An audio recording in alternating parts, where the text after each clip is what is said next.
Hello, and welcome to this YouTube channel, Highly Sensitive Wisdom. My name is Susanna, and today's topic is perception.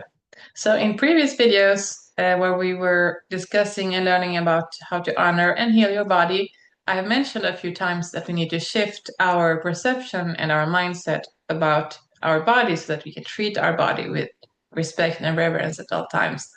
But perception goes way beyond that, and that is what I want to discuss today. But first things first, if you enjoy this content, please subscribe to the channel and leave your comment with your key takeaways and your aha moments for both to inspire others, but also for the algorithm of YouTube to know that this content is valuable. That helps YouTube to recommend this video to more people so that more people can watch it and benefit. All right, so thank you in advance for that. So, perception. I brought an apple. I'm intrigued what I will do with the apple. So, look at this apple. What do you see? Like, does it look appealing to you? Does it look, attractive? Does this look like an apple you would like to eat? So, if you like apples and you're hungry, you will probably say yes. Give me the apple. um, So this is to illustrate, perception and how perception depends on the context. So as a university student, I had many brilliant teachers who taught me a lot. And there was one particular teacher who had very deep teachings. He was a neurosurgeon and he was very strict and many students were afraid of him.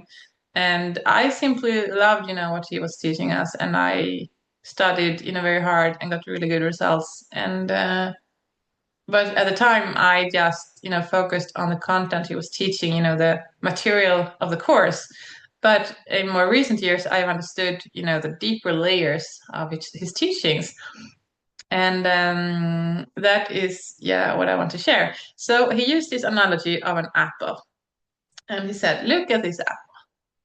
Now, imagine that this apple is, in a bowl of fruits with other fruits on a table, maybe a nicely decorated table, in a clean, neat place, or a cozy place, or, yeah, you will want to eat the apple normally. But then imagine that the context changes. So you see the exact same apple, it's red, it's juicy, it's fresh, the exact same apple. But now you see it in the garbage. It's in a trash bin with other garbage. And the question is, it's the same apple, the exact same apple. Do you still want to eat it?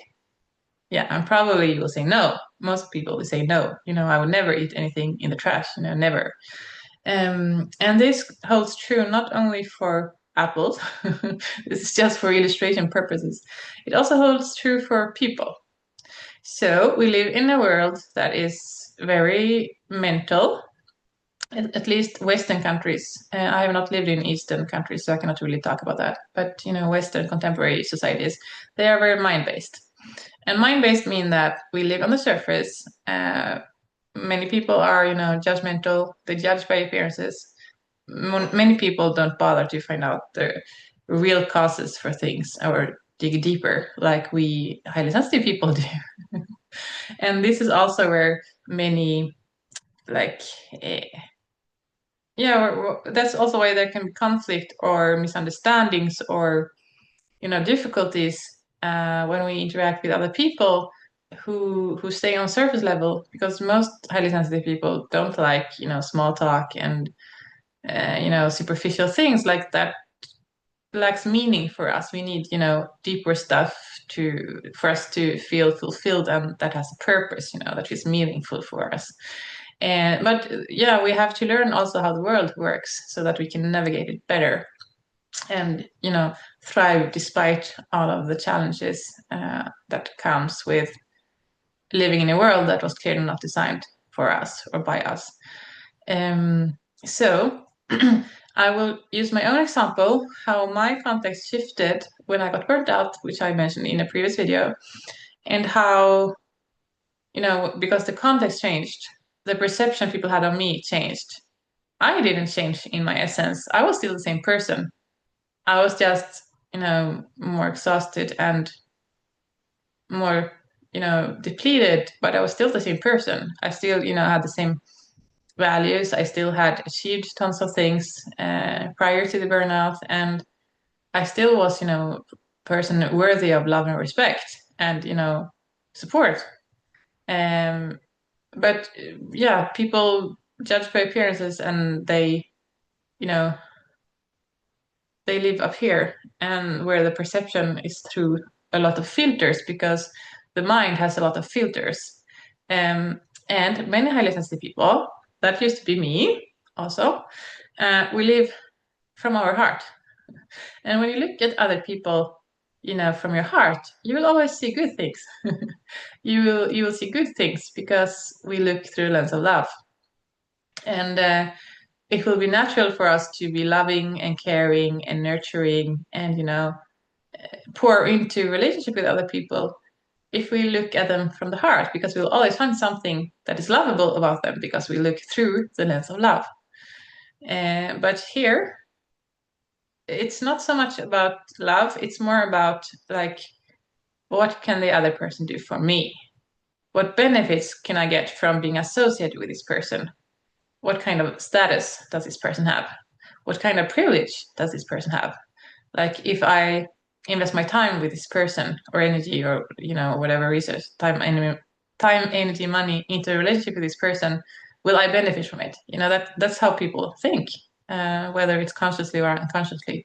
But when you look at other people through your mind, that's the kind of filters that will block people from seeing the real person, and the truth of what's going on.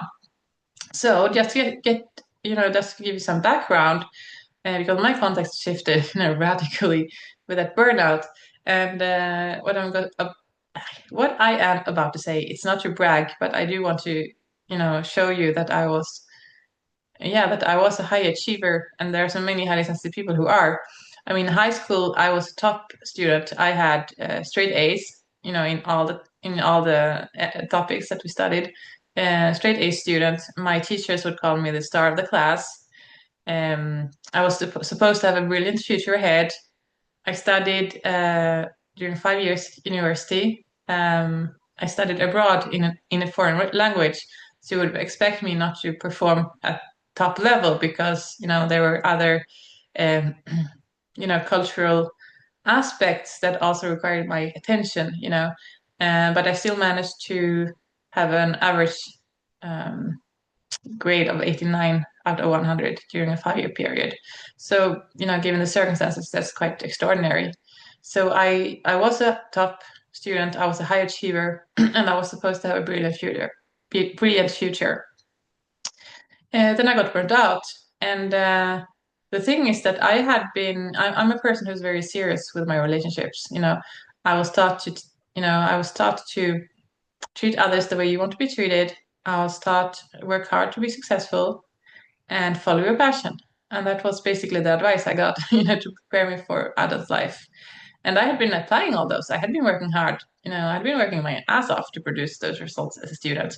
I had been working really hard for my relationship, pouring into my relationships, and both private and professional, or with fellow students, and really made an effort to make my, to do my part of the work in the relationships, because a relationship obviously has to be based on reciprocity. And I thought I was just doing my part. It never occurred to me that if I stopped pouring into the relationship, that the relationship would stop. And and that's what happened. I got burnt out, and I expected people around me to step up and help me through it, support me through it. And like, what can we do for you? How can we lessen your burden? What can we do to help you, because we see that you're struggling. Like, everyone knew that I was burnt out, and no one cared. No one cared. Not family members, not friends, um not coworkers, not bosses. No one cared. No one, not even my romantic partner, who repeated every single day how much he loved me. But in the actions, there was no love there. There was just blah blah, just empty words. There were no actions on his end, to demonstrate that he actually meant it. So I was on my own.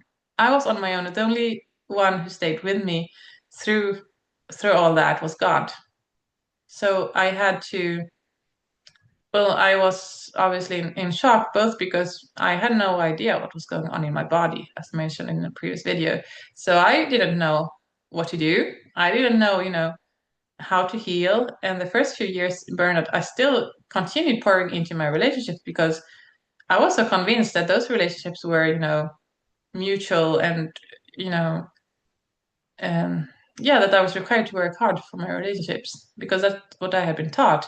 And as children and teenagers, for most of us, our exposure to the world is quite limited. So we have no way of knowing that what we are being taught is not necessarily true, and that what we are being taught is not necessarily helpful for when we will grow up and become adults. So, for instance, my parents, they are radically different one from another.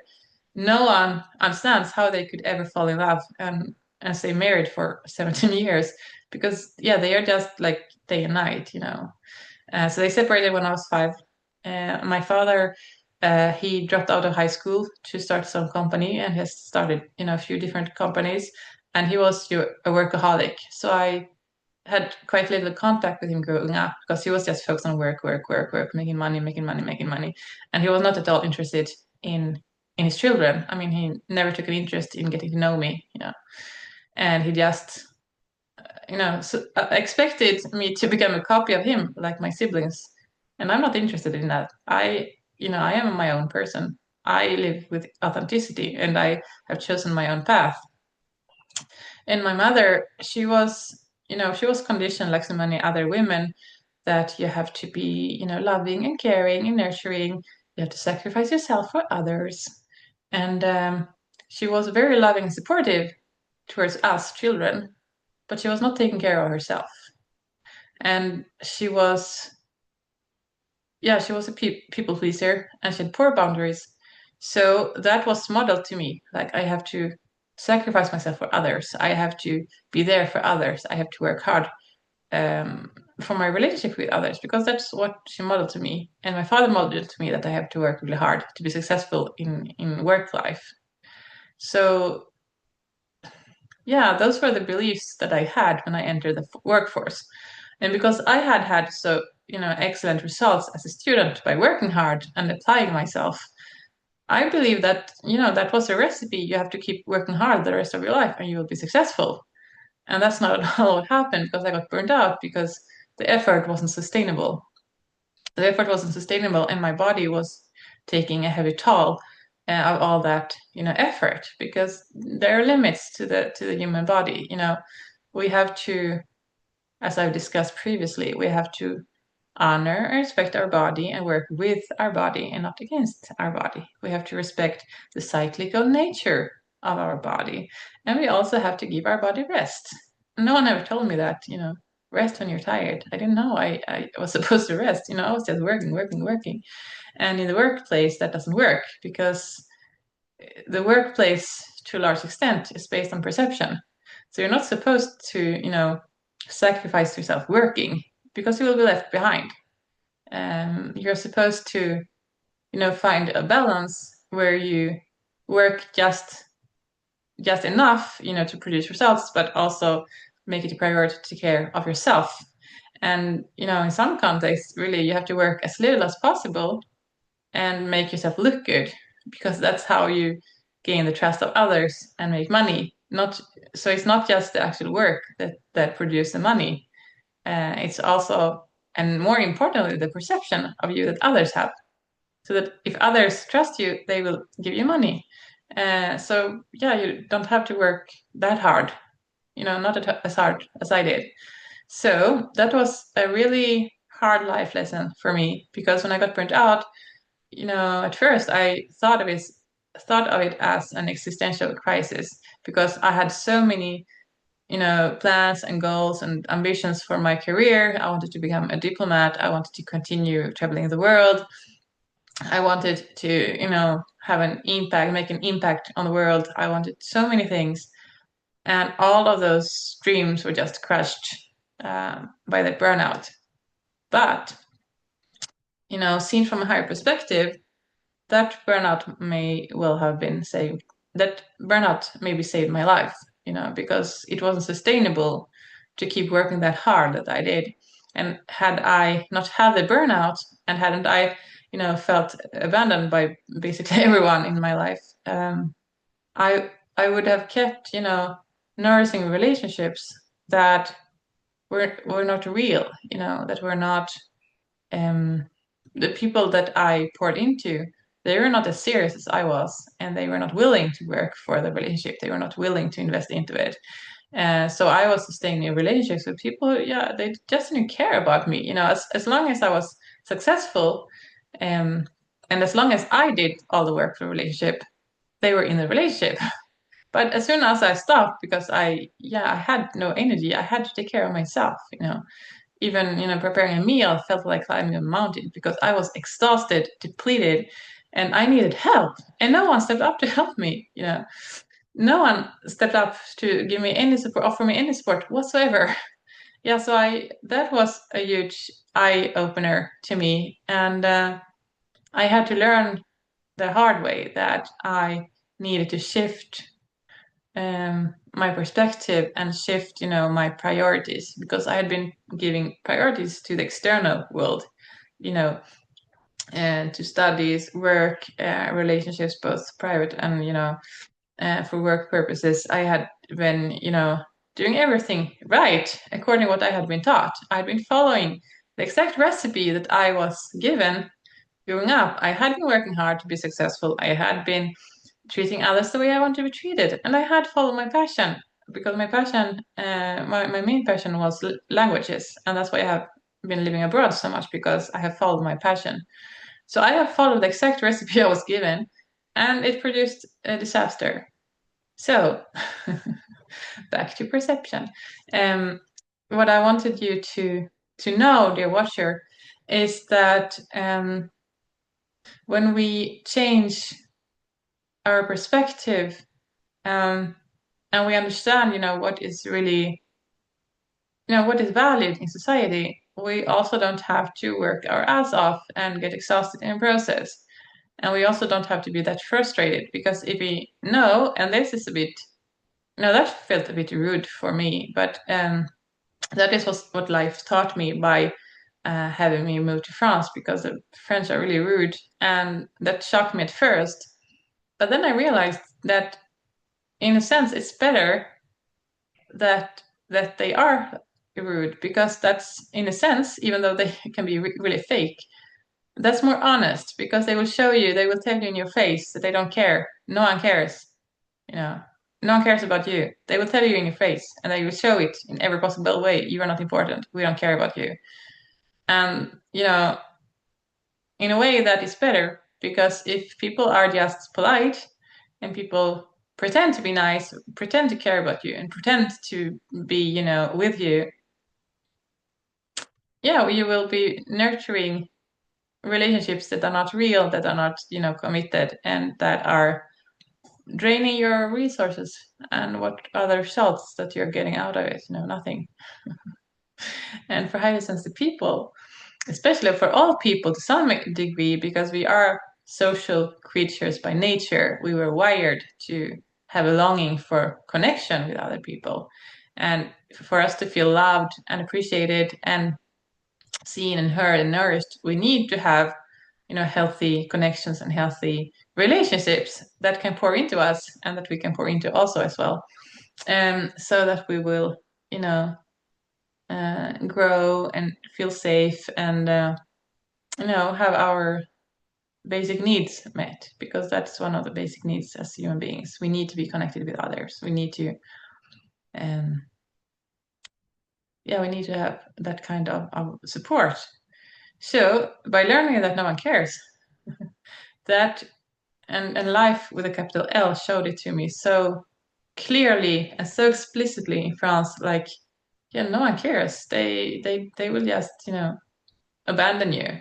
And not just the French. As I said, almost all my relationships felt that as soon as I stopped pouring into them.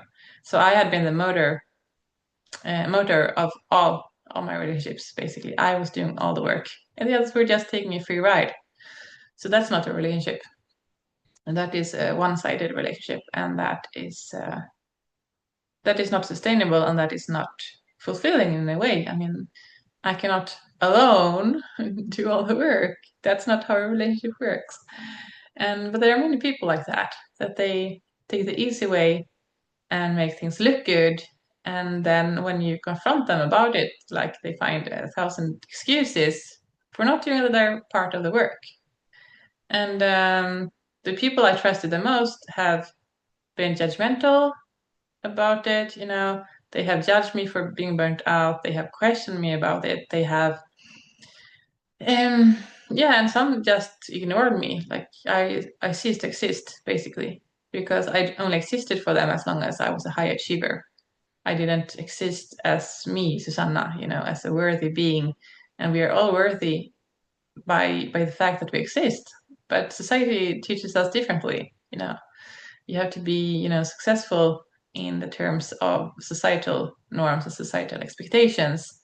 And more than anything, you have to look successful because the perception is king. So yeah, I learned a lot from that. So I had to shift focus. I had to focus on myself, make myself the main priority in my life. And I learned all these things that I'm sharing in this channel, basically as a result of all of the healing work I did, after that burnout. And yeah, like yeah, well, that's mostly what I wanted to share. That the context changes and perception changes, and therefore the way people treated you change. You have not changed. You are still you. You are still the same person.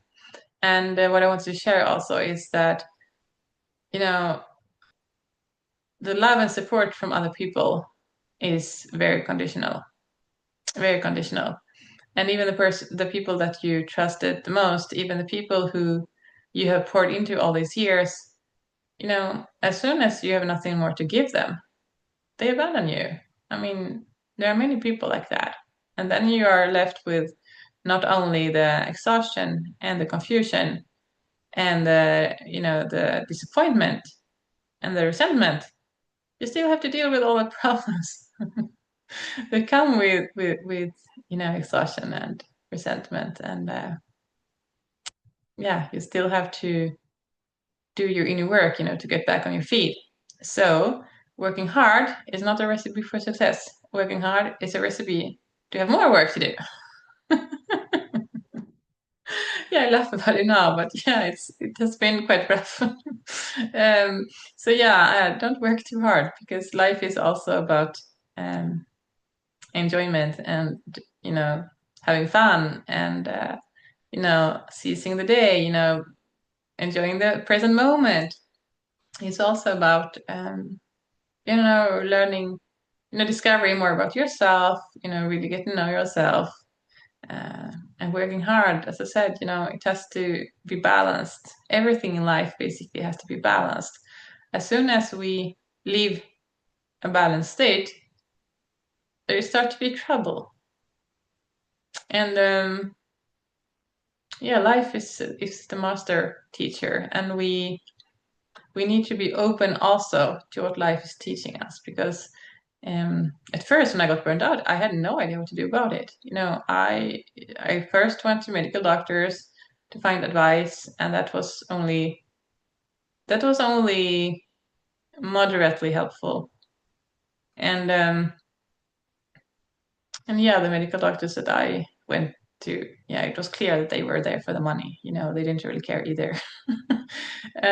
So yeah, I had to really listen to my intuition and find my own way through it all. And the first, radical shift started when I started meditating. So I started meditating daily, and only a few weeks after that, I started having access to my body again. As I mentioned, most people in Western societies, and that was also my case, we live up here in the mind. And by living in the mind, we don't have access to the full register of our being and our existence. in order to have full access to our being in our existence and to have a more in-depth understanding of things, we need to inhabit our body. And at first, it was not fun to inhabit my body because there were so many things out of balance in my body. So, which I have had, I didn't even notice it. The only thing I noticed, when I got burnt out was that I was extremely tired and that I would sleep, every time I didn't put my alarm clock, in the weekends, I would sleep 12 hours without waking up. At some point, I even slept 15 hours and I didn't even wake up to pee, I just was knocked out for 15 hours in a row. And that scared me because I thought to myself when I woke up, I could have not woken up again. I could have been gone forever. That was the state of depletion I was in. And I'm having chills now. And, we need to, and that's also when I talk about having reverence for our body. I'm so impressed with my body for going through this and still being alive, you know. And yeah, I was only following the instructions I had gotten growing up, and I was only following the narrative of the society, that the narrative of the society, at least Western society, is that yeah, you have to be productive all the time. Your body's a machine. You have to be productive all the time. You have to be busy all the time. The moment you are not productive, the moment you are not busy, you are worthless, basically. That's the narrative that we receive over and over and over again.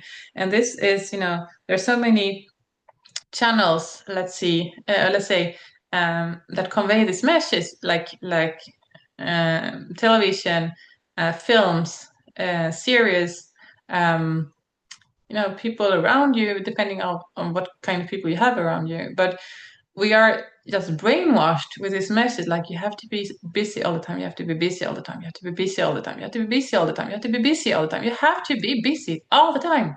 Otherwise, you have no worth, you have no value. And that is false. We are worthy because we exist. We are worthy because God created us. We are worthy. We're worthy, period. I don't even have to justify why we're worthy. We are worthy. We are worthy. And when we own that, and when we own that we are worthy and we can feel it and we can truly inhabit this truth in our body, I am worthy. When we can truly inhabit and embody that truth, I am worthy, that's where the magic happens. That's where the shift happens. And that is also when you learn to set boundaries. That's when you no longer tolerate people who, who, not everyone will treat you like trash or like garbage just because you're burnt out, but some people will just kind of despise you, but like between the lines, it's not explicit, or they will be passive aggressive, or they will accuse you, like, how could you end up in that state, and they don't really want to know.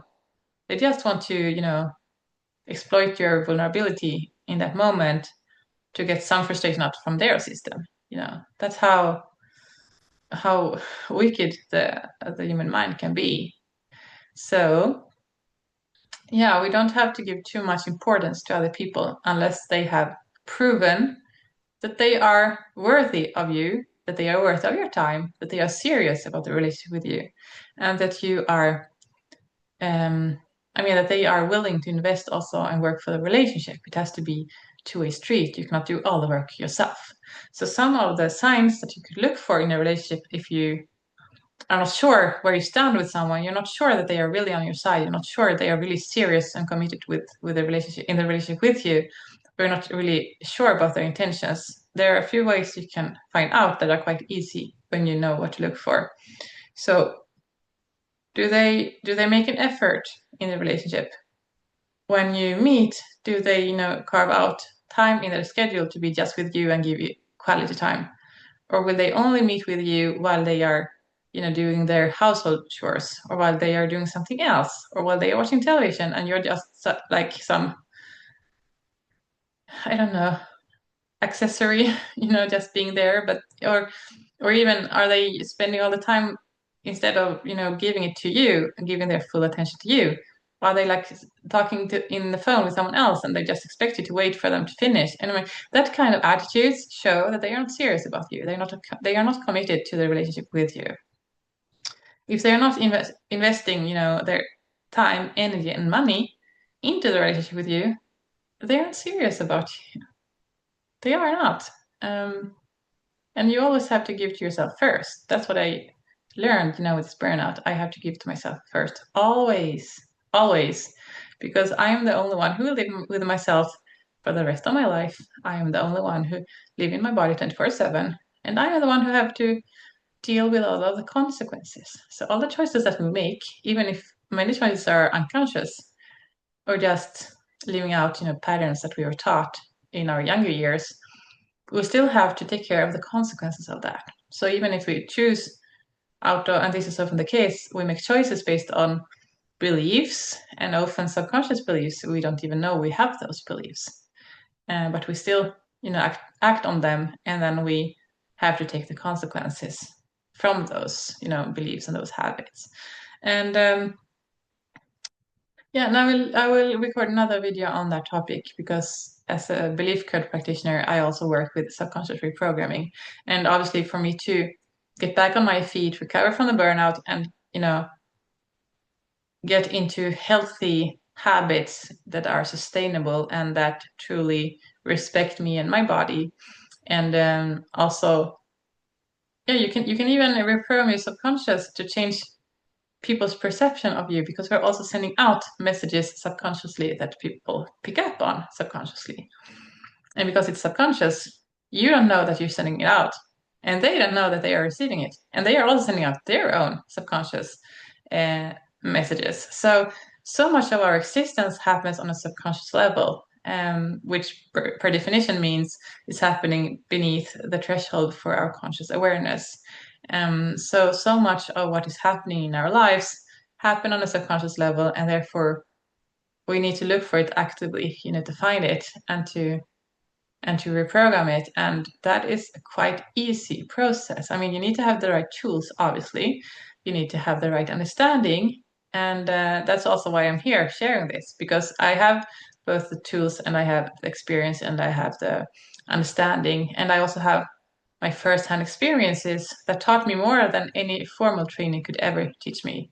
So I know what it's like to be, on rock bottom where you are on your own, just you and God. I know what it's like.